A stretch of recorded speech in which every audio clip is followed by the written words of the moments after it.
For almost a decade, Britney Spears was the squeaky clean princess of pop who seemingly had the world at her feet.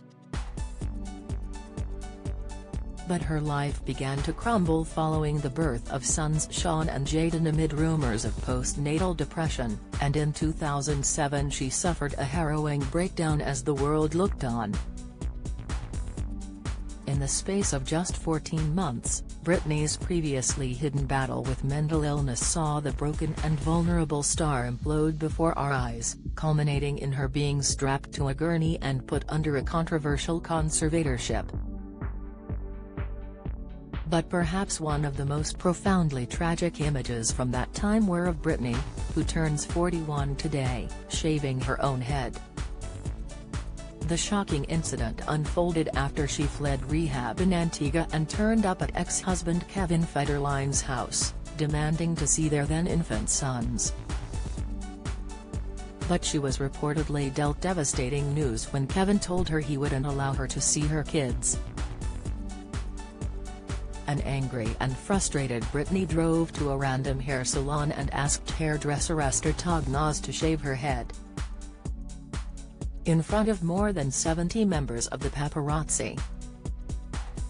Tognaz tried to talk her out of it, but once her back was turned, Britney grabbed the clippers and sheared her locks herself. Meanwhile, her bodyguards did nothing.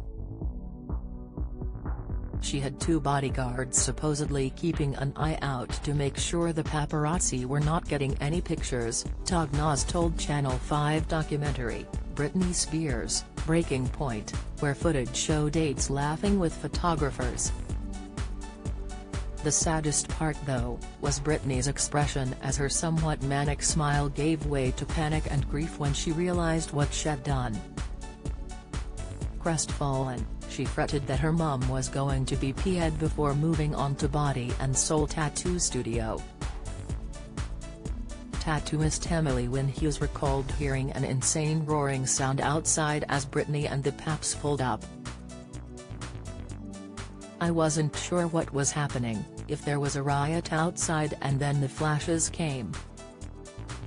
The door opened slowly and a hooded figure walked in the door," she said.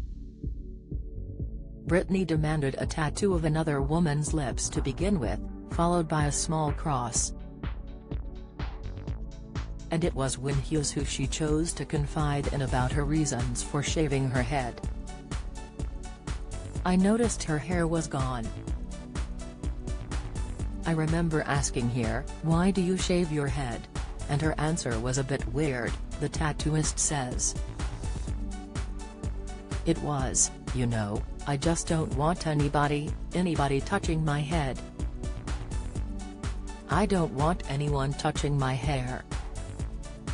I'm sick of people touching my hair."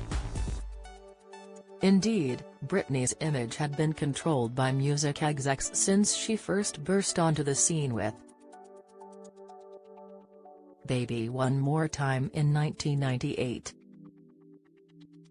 According to reports, they micromanaged every detail of her appearance, right down to the knickers she wore.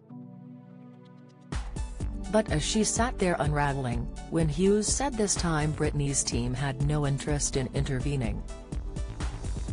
"It just didn't seem like they cared very much. I've felt this insane sense of anxiety and energy that felt so negative," she said. "It just seemed like everybody was waiting for the crash to happen."